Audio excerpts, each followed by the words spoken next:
everybody, it's Kelly. And Claire. And this is our 5th video of Kelly and Claire's recovery. Yay! So, because it's NEDA week, or National Eating Disorder Association Week, we decided to do a video on things to look for when you think you might be having symptoms of an eating disorder, or if a family member or friend is noticing signs of an eating disorder in somebody. Yeah. We thought it would definitely be appropriate. And also, before we get into that, we had a very interesting day. Yeah. Just want to talk about that for a minute. So, one of the things that we're learning is shit happens. Yes. We always have something going on when we hang out. We always have our day pretty structured. Like today, we're meeting at Barnes & Noble, we're getting a drink, we're going to the craft store, we're buying beads, we're making bracelets for NEDA week, we're getting a room on campus. We're going to make a video. We are going to make eating disorder awareness bracelets. And we were going to have a snack. Yeah. That did not happen. No.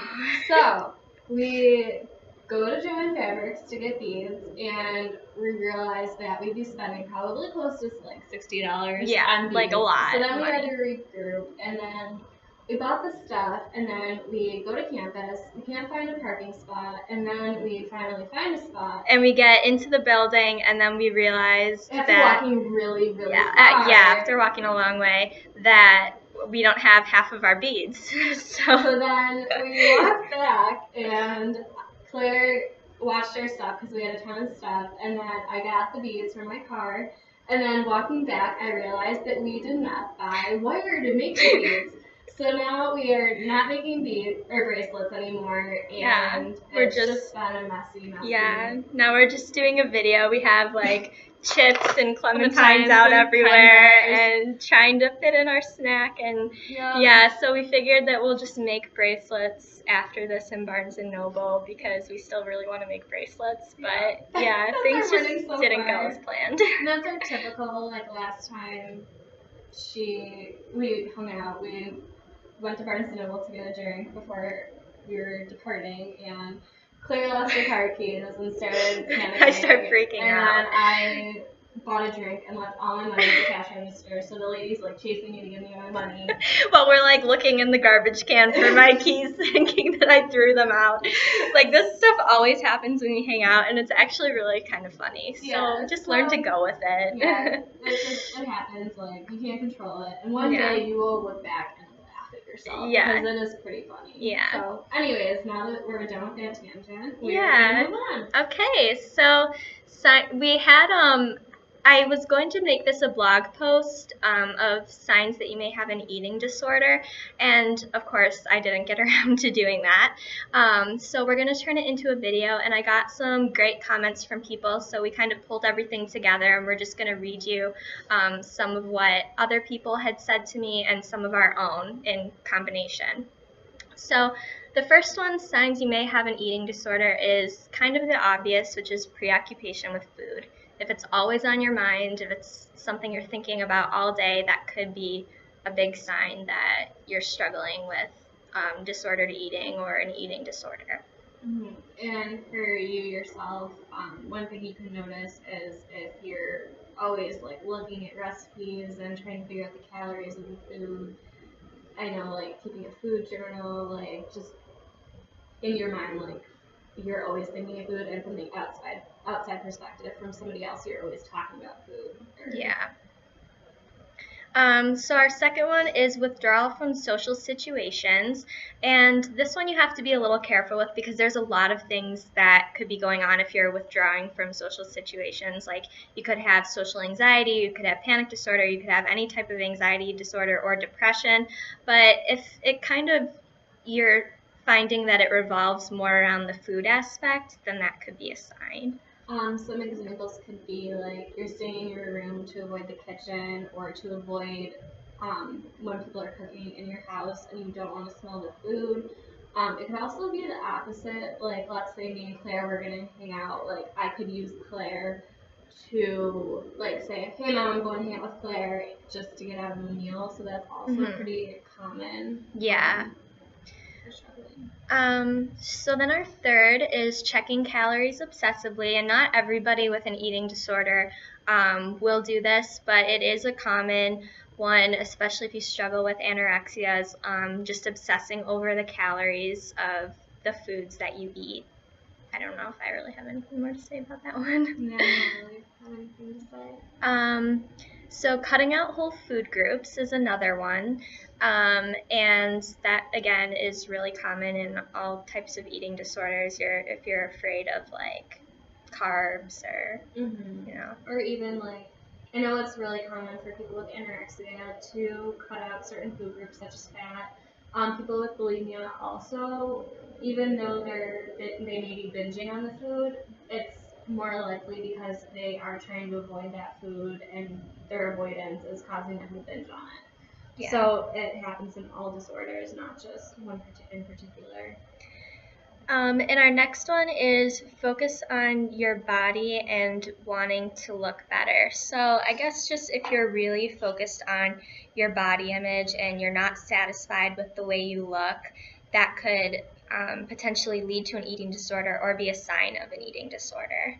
Or if you use it for sense of control, you can control the way you look, the way you feel, what your body looks like through the eating disorder. So that is also something that you can try and take notice in yourself. Also, I know for me personally, the eating disorder started out as kind of like a body image thing, but it did turn into a form of self-harm. So it's not always about your looks. It could be about like wanting to hurt yourself. It could be a way to deal with other things like PTSD, which I do have a video that I will post that kind of gets into the intermingling between an eating disorder and other disorders. Yeah.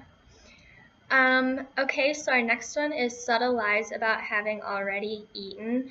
We kind of talked about this a little bit already, but a lot of people with all eating disorders across the board will lie about having had a meal or a snack to avoid eating in front of other people or just to avoid eating in general.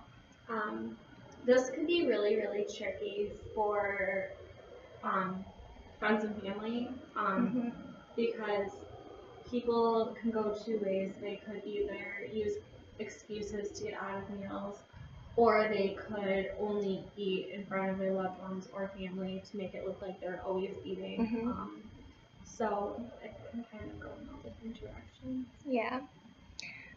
So then there's fast weight loss in some. In some is important here because you don't have to lose weight to have an eating disorder, but it is a big indicator for those who have anorexia or, it's just something to watch out for. Yeah. Things to probably look for with people with bulimia can be like a sore throat, raspy voice.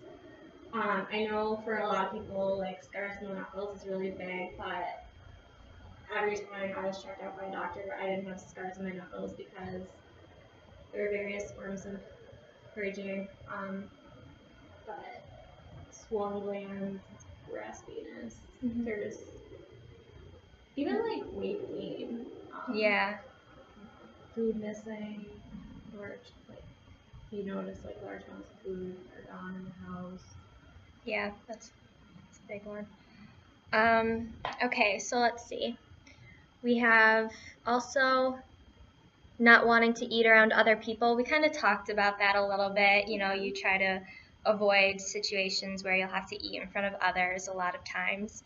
If we move on to the next one, we have wearing baggy clothes, and that's a big one also for people struggling with anorexia to hide weight loss so that people don't suspect anything. You'll find a lot of times that people will wear baggy clothes. I don't know if you have anything to add to that. Or... No. Okay. Having one item of clothes that's used as a measure. This was actually a big one for me. Me too. Yeah, I definitely would have like one pair of pants that I would like put your on. Skinny, your sick jeans, basically. Yeah, exactly. That your go-to pair of clothing that you use to measure yourself. If there's various ways to like weigh yourself. Like you can do it by like measuring your clothing or like measuring your body. Yeah. Like a ruler? No, tape measure. Tape measure. Wow, this is Oh man. Yeah. The tape measure, like Claire said, like I would have different sizes of jeans that I would kind of use too. calculate like my weight. Obviously the scale is a big one. I would weigh myself all the time, and Yeah. Let's see. by the way, she was reading all these Yes. things on her phone, and I can't see them. So I'm not being lazy. I can't see. Okay, eating the same foods every day. Yeah, that's a big one. I mean, if you see somebody eating the same things, they're just like eating their safe foods and afraid to like branch out. That could be a sign that they're struggling with an eating disorder. Or like even in my recovery, like I've always done like this. Like I'll go on food kicks where I want the same food all the time, and it's not always an eating disorder symptom. I know for me it's not, but I think like in regards to an eating disorder, just like you could, I don't know, just like their mannerisms toward the food and like their unapproval of other foods, or their kind of like their mannerisms, I guess, like towards like, let's say like Claire's afraid of cake and her mom's trying to give her cake and it doesn't fit her meal plan and she starts freaking out. Like obviously there is a problem. Yeah, so you kind of have to look at the context of everything to kind of see if that one is really an issue. I think for all of these too, like you need to look at the context because eating disorders are very, very tricky to, I think they're tricky for regardless of like what type of eating disorder you have. Like it's hard to, I think if you look at the stereotypical eating disorder, like a lot of stuff goes unmissed. Yeah. Or on the list. Or on the okay, so our next one is depression, which is just kind of a general thing. You know, again, you have to really look at the context of what's going on and piece everything together. But depression is usually like a symptom of the eating disorder because you're not nourishing yourself properly, and therefore you will feel more depressed. Or in some cases, you can start out with having depression. The eating disorder could be a way to cope, and then you're not eating, therefore you're getting more depressed. So it really depends on the person. The depression can come first, or the eating disorder can come first, and the depression second. Yeah. Then we have being cold all the time. This is just a really kind of classic symptom of like when you are not nourishing yourself, like your body doesn't retain heat, right? And you just get really cold. Yeah. I don't know all the scientific facts. I think it's like if your body is spending so much energy trying to get warm. Yeah. So, like that's another reason why, like, I think, I don't know where I'm going with this. Yeah, but anyways, you get cold. So if you see someone who's cold all the time, and it's like 90 degrees. Yeah, then that could be a sign. Exercising a lot, and this is our last one. Putting exercise before everything. So exercise is a big symptom of eating disorders, all different types of eating disorders. They'll use it to compensate for like food that was eaten or like to burn calories. So if you see somebody that's really like can't miss exercise for anything, that could be a big sign that they're struggling with something like an eating disorder.